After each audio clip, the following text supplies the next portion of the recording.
With all of the Champions and SV talk I've been doing lately, I'm a little bit bored, so I wanted to touch base on some stuff that I haven't looked at for a little while. And with two of those gens basically never changing, that leaves me with one option. Thankfully, it's one where a lot changes, so we've quite a bit to catch up on today. How's it going, guys? And welcome back to the channel. Today, I want to do an overview of the state of Sword and Shield metagame right now, where we look at where we were last time we checked in, being going into DCL 3, and the various learnings that have been had since through multiple events, such as its own team tour in the form of Sword and Shield Champions, now having a Swiss tour that's on running, and other events such as DWL. If you guys are enjoying the non-SV and non-Champions content, do let me know. It is something that I'm looking into more, and I have a couple ideas in the pipeline. I'm not going to waste too much of your time. I'm also joined by a guest, so let's hop into the discussion. So going into DCL 3, I reviewed every single tier from a tiering perspective, and I cover SV a hell of a lot on this channel anyways, so it's time to focus on some of the other gens today. Two of those gens, nothing really changes. They're fairly stable metal games. But if there's one thing we know about SWSH, it's that things like to change at a pretty rapid rate. And I'm not alone to discuss these changes. I'm joined by, not Addison? Yeah, I'm joined by TDG today, the juiced opinion extraordinaire, who loves SWSH card shop. Hello, I am TDG, and I'm here today with TJ. Glad to have you, to prove that I know more people that play SWSH than just Addison. And obviously, to fully caveat this, Addison's going through everything. I said that on different stuff. If you're in the community, so, hopefully all goes well on that front. But less about the serious stuff and more talking about SWSH. So, the board that you can see in front of you guys is the last time we left the SWSH board, back in DCL 3. And, you guys had this and then decided, you know what we should do? We should make an entire event dedicated to SWSH. And, therefore, Sword and Shield Champions was born. An event that, what's another team tour in the calendar? Can't hurt anyone, right? So, what was kind of the main thought process in getting this off the ground? So, I think Skyhorse was the person who had the idea. Skyhorse and Addy, and then so I kind of got involved, as kind of that third person. The idea was that, a lot of people would want to get into Sword and Shield that, might not get a chance through a traditional team tournament because, they might be forced to play another gen, like Oras or Gen 6, right? So, yeah. If you're playing Gen 6 through the tournaments, that might be where people want you to be playing. No, for sure. And in fairness, for a first season, given how we've seen other attempts of team tournaments go that have died very quickly, but we seem to be in a good position when it comes to non-tier 1 team tours in quotations. Like, you have yourselves, you have FBL, you ran Ditto Tour, which I don't want to say its nickname in a YouTube video because it's a bit of a dodgy name. But yeah, so what were kind of the main things that when you looked at that board post DCL 3 that you felt needed to change going into SWSH Champions? I would say that some of the bigger ones were a lot of the low tiers still were priced a bit high. So things like there was a 6-point Heracross. I think we instantly changed that. I mean, it went to 5, but things of that nature, things we've just never had seen going into Sword and Shield Champions, we pretty much moved down immediately. So those were the first priorities. When we looked at the high tiers, the first high tier that kind of stood out to us, I believe, was Weavile. So that saw an instant move because of how prominent it was in DCL 3. We also moved Primarina, I believe, from the high tiers. Yes, I believe so. Anyways, you have access to this back-end information. I don't. So. I have a whole list actually of changes, so I can pull that up. Yeah, no, just take a look through that because while you're doing that, I think the main thing, just to preface this again, Swish is one of those tiers that there is a lot of changes between events, and a lot of that is based on usage. So I did just kind of want to ask how you guys go about that process. Like, is it, because I know obviously Smogon have their draft councils for various tiers, but Swish, a lot of it is done off-site and then just transferred over. So I just kind of wanted to check what way is that kind of done, and why do you think it's such a successful system compared to some of the old gens that maybe haven't quite had the same shifts that Swish has had? So for the higher tiers, typically we still have a traditional voting system. But when we look at the low tiers, I made a spreadsheet of the usage of all the low tiers in the past maybe 3 years of events. So we actually have those numbers directly, and we can make decisions on a case-by-case basis. So I think that in that cycle that came up in DWL was helpful to have pretty mass changes across the board. Yeah, for sure. I mean, if there's anyone that would do that, it would be you. So, like, I'm not actually surprised by the fact that you have that just saved in the back end somewhere. For those that don't know, TDG is the one that made the document of the all-time team tour record that can be seen from time to time, that is used by particular people to gloat about their successes, but I'll digress. A little bit. Yeah, I have the doc of some of the bigger changes. So some of the ones that moved down multiple points, Miltank we saw from 7 to 5, Rotom Heat from 9 to 7, Moltres from 10 to 8. Some of the more like large drops we had. So very relevant DPL Season 5 type ones, when like Swish was kind of shifting back to Galar. Makes sense. Yeah. Because like as the tiers gotten more offensive, these kind of more balanced pieces haven't gotten the same usage as they did. And, you know, that usage is kind of starting to go back up as we see a little bit more balance come back into the metagame a bit. We're seeing all styles really in Swish succeeding quite well, so because, you know, you always have Theo at the end of the day. But I guess just as we're on the topic of Sword and Shield champions, like, how was it from an event perspective for you guys? Obviously, a lot of you wouldn't have really done a lot of team tour hosting, but it was an event. Obviously, I captained in it. Less said about on my end, the better, I guess. But how do you feel it went from your perspective?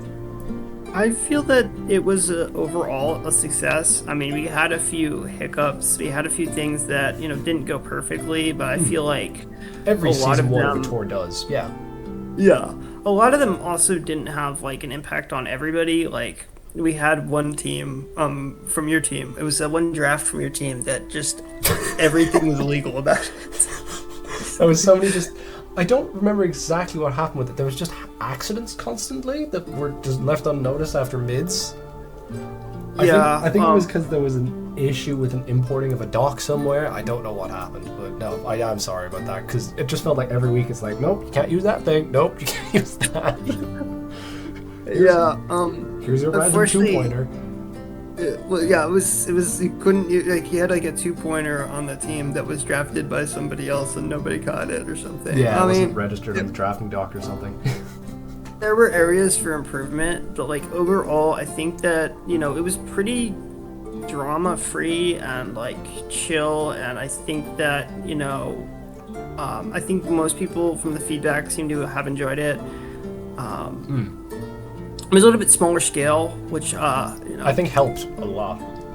Yeah, I think if it were 8 teams, we would have had some problems and some complaints.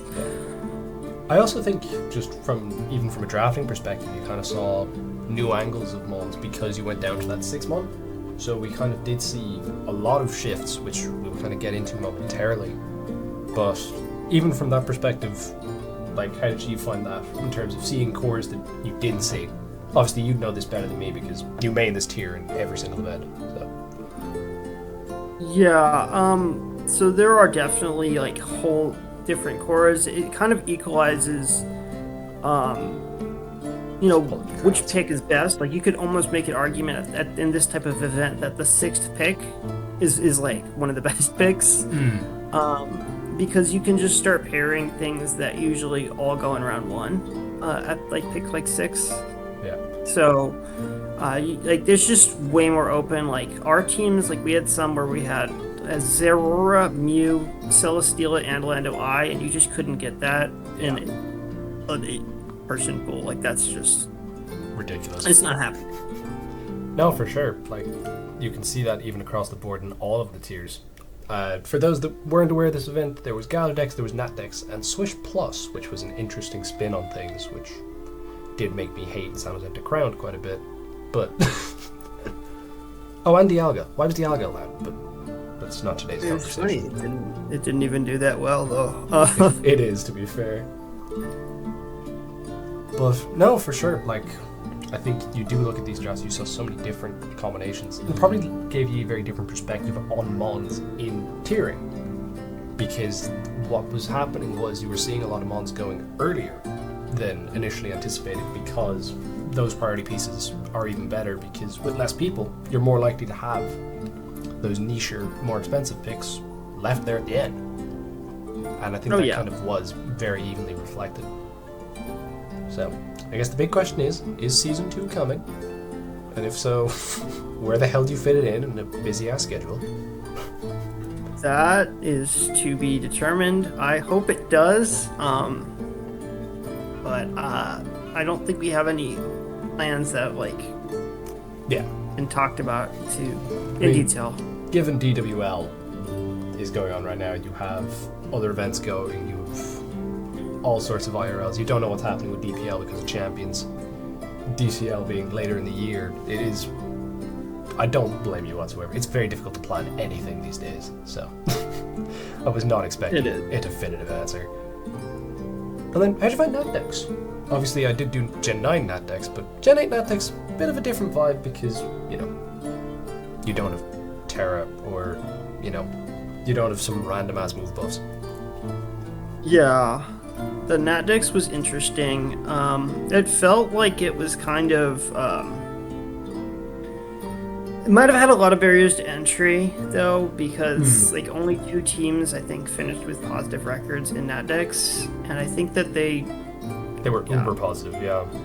Yeah, and then everyone else seemed to kind of be struggling. So I don't know. Maybe it's I don't know if that's good for a tour. Or... Yeah, no, an event like Natdex, because the fact that it hasn't really seen major play since about. DPL Season 4 maybe, so you're talking a good 5-6 years, and a lot has changed in that time, especially from a community side of things. I'm not surprised by that whatsoever. So I just don't know if I view it as a good thing, but yeah, no, for sure. It's still a growing metagame. Galar's a lot more established these days because you spent so long overhauling it. So yeah. Then I guess the other thing to talk about as well, obviously that was ran by the 3 of you, and Glop is another person that is very much on that team toward that kind of council that you have for Switch Review. How has that kind of been as a process? Because obviously all 4 of you probably do see the game fairly differently. So, are you the most divisive council? Or? I mean, on the current Sword and Shield Council, with Hydra, PZZ, myself. Yeah. I think we, for the most part, agree on things, actually. I don't think... that helps a lot for a tier like this, where so much has changed over the course of a year. Yeah. I think I technically might have gotten every vote I had in the council pass, so... Ooh, look at you. Yeah. And, of course, we can't end our Sword and Shield Champions discussion without talking about some ground types. And there's 2 in particular that I'm going to bring up here, and I think you know exactly what I'm talking about. Yeah. One of them majorly fell off a cliff, and one of them became kind of the GOAT. Well, we could technically say 3 of them, but 2 of them are sort of the same one. So, Garchomp and the Landos. Where do you want to go? So, in the recent cycle, in DWL, we saw both Landers rise, and then Garchomp fall at point. And that was from basically seeing consistent results over the last like 2 years. We hadn't seen like strong performances out of Garchomp, while we were seeing consistently stellar performances from Landau, and those teams generally performing better. However, from results in DWL, Garchomp definitely had its best performance in quite a long time in the DWL Tour. So there is a question now of, how much is just it being a round one, pick one selection, an influence to like it not having good performances.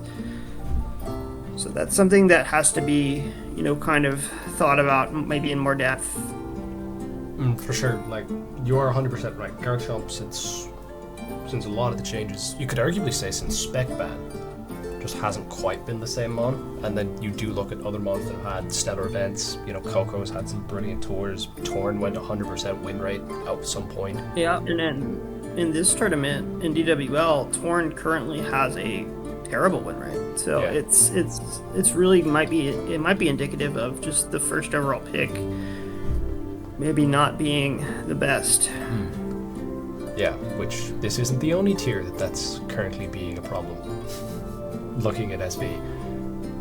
And then I guess the mon that I think that this format kind of benefited from this event was Lando I, which was a mon that I think was kind of a bit of a forgotten demon for a while, and then this event brought it right back into the limelight, because across all three tiers it was an absolute menace. And obviously it did get a prize rise going into DWL. And to be fair, even just looking through this, the notable changes going into DWL, it's the most high tier changes ye have made for a hell of a long time. Looking at it, how was that in a discussion? Because I know typically you kind of only change maybe 5 mons between the prices of 20 and 13, and a lot of it's more in the low tiers, but this time there was a lot of things to tweak around. Alright, so I mean, Kyurem, we were seeing like reduced usage throughout all events. So when you're looking at Kyurem, especially in Sword and Shield Champions, before mids, I think only one team even drafted a Kyurem in Galardex. Yeah. Which, I mean, I know it's a 6-person pool, but that's kind of insane. Yeah, that's very unusual. Yeah, and then I think DCL, I think one of the only teams that got a Kyurem last DCL, and I'm going to just make sure I'm not talking out of my ass here, was like, some of the few teams that got Kyurem were, like there was a Yarn Yoshi's team. There was a bunch of teams that didn't even get games. So Kyurem got a collective, let's see. Yeah, I got 4 games across 3 teams last DCL. That's crazy. Like, especially for a mon that was so dominant, not even that long ago, because it was one of those mons that you could tailor make to win so many different matchups. 4 games, wow. Obviously, you look at this post, this is compared to DCL, so there is some of the changes that were made in Swiss Champions, but, you look at the Primarina one here, that we've all changed, we've discussed. Cinderace, which has basically become a round 2 mon now. Yeah. Not really that surprising, given the lack of speed in Swish sometimes, and it is elite speed, so not a lot of surprises. Got a Slowking dropping, which just shows that we're moving further and further away from 2022. And then you have a lot more usage-based, which, as you can see, that's a lot of usage-based drops. It is. Man, Rillaboom at 12. Imagine telling that to someone back in, 2021. I mean, it has seen some recent play. That is true. But it's not the mod it used to be, where it could just grassy glide spam through teams and everyone was terrified. It's not. Yeah, it's really not. And then, of course, we do get into DWL, which is our modern board. And anything in particular to comment on for how DWL is gone? I will do a whole recap of it when it's all over, so maybe don't get too spoilery. But what do you kind of think it's gone, and is there anything that you're keeping an eye on in terms of what the next steps are? So one of the interesting things is, so once we lowered the price of Galar Slowking, it did get drafted twice, which was definitely interesting. That a 1 point drop could do that. And then I also, noticing that like Drugalgy's still seeing a ton of play at 8, Scrafty Yes. at 9, because I think that got raised. Still constant It's usage. just consistent, yeah. Some of these consistent pieces, some of these games with Scrafty, it looks pretty important to some of the games. Yeah, So for sure. there's definitely a talk or a thought process of like how to either make alternatives to some of these common pieces more attractive or maybe raise their prices. Yeah, because the interesting thing is you do kind of look at that 10 point and under range that got drafted on multiple occasions. There's not many mons. There's Scrafty, there's Gulch, there's Obstagoon, which is an interesting one. Klefki, which I guess isn't too surprising because of the way steel types are. But then you keep going through these tiers and there's not a lot of them at this point. So you kind of only have those pieces, which I guess is an easy way to look at it. Like, oh, these things were actually getting consistently drafted compared to everything else around its price range. So Yeah, so that's definitely a thought process. Another thing that came up is, or that I was thinking, is so one of the things we saw raise in price between the DWL and DCL was Gloom, which went from Yes. 1 to 2. Now, deserved. it did not get drafted, though, Which is is interesting. because if you look around, like, to the poisons within, like, 5 to 1 points, let me just, I'm not sure if any of them got drafted. Yeah, I'm looking through right now. I can't see any of them.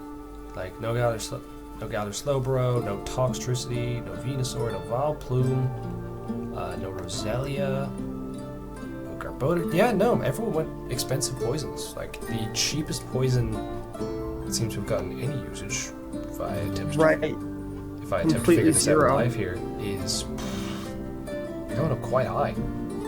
You're going And to...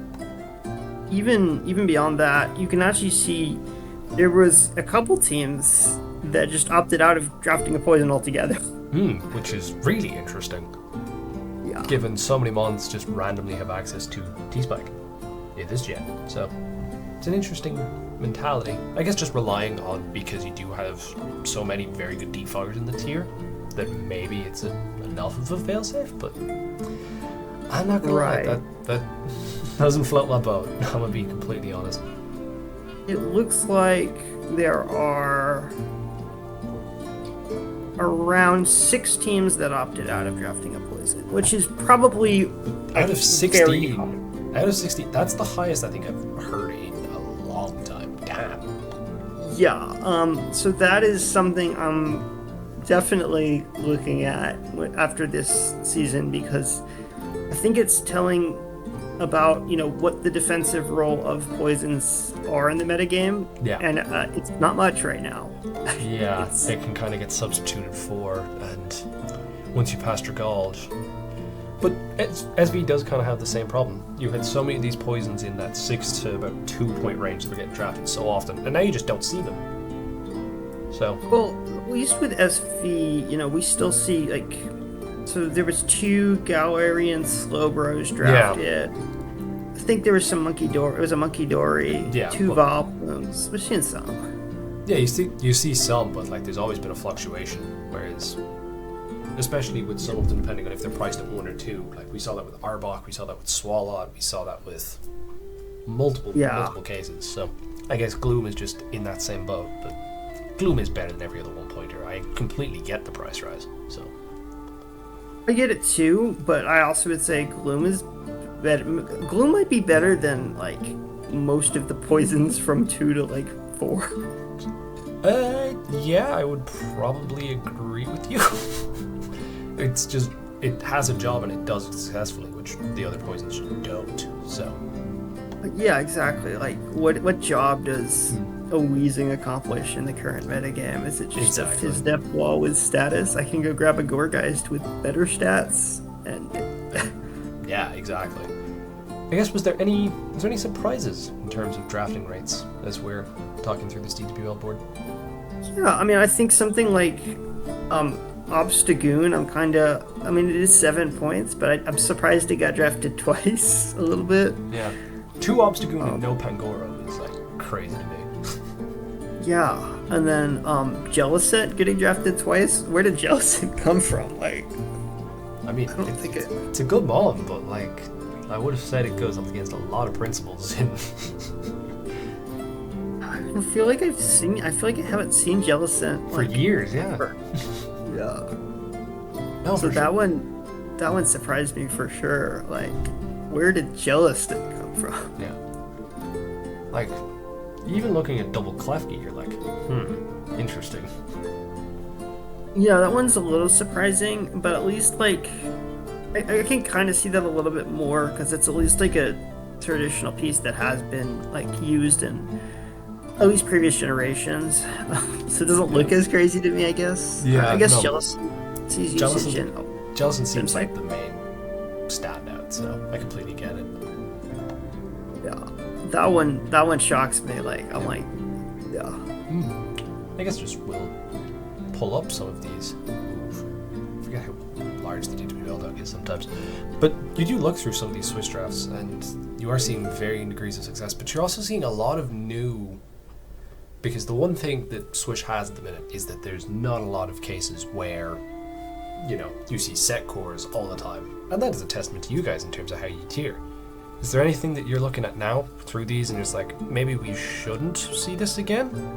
Based on either trends of people will draft it earlier or, you know, there'll be price changes that'll kind of make it shy away from what we've seen. Doesn't seem like anything's too standout crazy. Well, it's interesting to some extent because there's just not been a ton of Sword and Shield actually called. Funny enough, I think that it's one of the less called tiers in this DWL, so we haven't seen a lot of games. I'm not sure that there's a core that really stands out from this season because like when I look at it, like, there's a grand total of 2 teams that have been brought on multiple occasions that are unbeaten. There's 2 2-0 teams. There's that Plunders 2 and there's the Stall 1, yeah. Both with Kartana, interestingly enough. Sure. There's an Aerodactyl because it's J-Scurf. Of course there's an Aerodactyl. Yeah, I mean, Aerodactyl's It's not fun. bad. I don't blame them, so. And then obviously, the other thing to mention as well is you guys do some off-site events. You're currently running your own Swiss event with this exact same draft board. And, you know, you're seeing a lot of interesting ideas. We're seeing a lot more rain than we've seen in Swish probably for years. People are trying things, and I think it's a very good place to also have that, especially since, as you said, DWL has not been a very called upon meta compared to some of the other ones. So I think it kind of makes sense to give the 2 of them at least to compile some data. Yeah, I think that rain is difficult to tier as well, because It always is. We have things like, okay, we have 3-point Kingdra, a 2-point Ludicolo, and a 1-point Kabutops, but also like, how are we determining which of those is actually more lucrative in the meta? Exactly. It's so hard to know. And like, you look at 9-point Seismitoad, not drafted in this, but I have seen quite a few of them in that event. So. Yeah.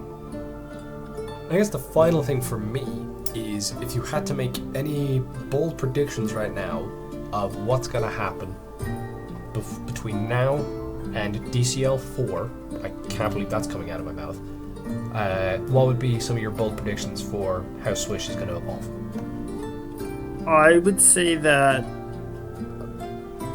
I think that some of these pieces like Scrafty, we could see them in similar price ranges to like Cobalion. I don't hate it. I actually let's get 11-point Scrafty going. It could happen. Yeah. I think that's that's a possibility. Yeah. It actually has the Usum Steelix problem. It's the same thing. If it's a mon that you think can only be so limited, but it's actually so good at what it does that you have to price it that way. Yeah, especially when you have that competition. Like, they're seeing Pangoro get no usage now, right? Yeah, exactly. So, It's too offensive. yeah, you have to compete with your competitors, and Scrafty is running a monopoly, so you can see that raise. If there's And then I also think Dragology is going to be more separated from its competitors as well. yeah, no, that makes sense. Especially when you look at the 7-point poisons, so Drapion and like Galarian Weezing, these things do not see. Yeah, Quillfish as well. Very much, they could probably all get a fair drop, I'd say. Quillfish and Amoonguss, I think that they also are candidates. They might not see as big of a drop, because I think they've actually seen some varying levels of success, where I'm not sure Drapion or Galarian Weezing have since 2021. Quite a while. Maybe older in Drapion's case. It might be 2021 for them. Yeah. Then anything a little bit higher, or do you think that's all relatively stable and predictable at this point?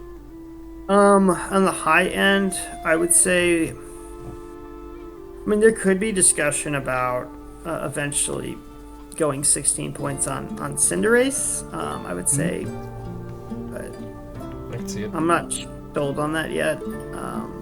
I definitely think that could be a possibility because, the draft orders kind of suggest that its demand might be closer to that of the 16 pointers. Like when you're comparing it to Latios and Melmetal, I think Cinderace is probably higher overall demand. Yeah, no, so 100%. And the Crossbow, potentially, depending on like where the round oneers go, which there's no set order on that anymore. Right, and Scissor even can be in that kind of same conversation as well, because we've seen Scissor go extremely early, very consistently. I think in the Sword and Shield Swiss, it might have seen a little bit lower of usage, but usually it's been drafted prior to Melmetal, so it doesn't seem like intuitive, but it just does have a really good defensive profile in the meta, and then it also can still have like very good offensive matchups, and it's also just super common on certain structures. Like if you check a Theodore Manny draft, the chances it has a Scizor. There's going to be a Scizor, yeah. Yeah. And I think that tells you, it should tell you a lot about the state of the meta, especially as like, the mons that Theodore Manny has as staples will probably end up going quite high because it's a lot of their consistent win rates, and they go at a consistent rate. So it right, makes complete and utter sense. a lot of his mons in a way are reverse taxed because nobody else wants to use them. Yeah. So when we're looking at his top mons, we have to be more critical of that, I think. No, 100%. And I guess just one final shout out for me. Stick this thing down to 14 and watch the world burn.